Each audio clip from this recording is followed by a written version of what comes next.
Një raport I ri nga Qendra për Kontrollin dhe Parandalimin e Sëmundjeve në SBA zbulon një rritje alarmante të goditjeve në trute të rinj.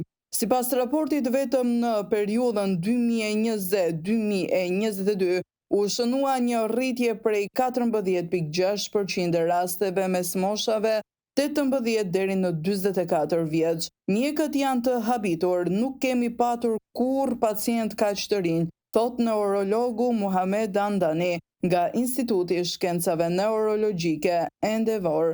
Ai trajtoi 2 raste të rënda, një 24 vjeçare dhe një 23 vjeçare, të dyja të konsideruara të shëndetshme. Ata po përdornin kontraceptiv oral të njohur për rritjen e rrezikut të trombeve.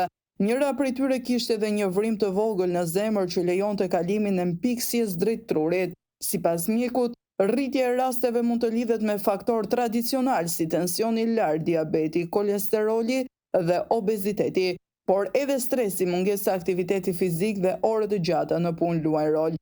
Një tjetër detaj interesant, një nga pacientët pinte shumë kafein, deri në 400 mg në ditë, që është kufiri maksimal I rekomanduar.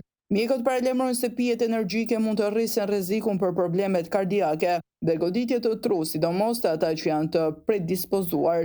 Edhe përdorimi I Adderall, një ilazh stimulues I përhapur veçanërisht në SBA, po shihet si faktor rreziku, pasi lidhet me rritje të problemeve të zemrës.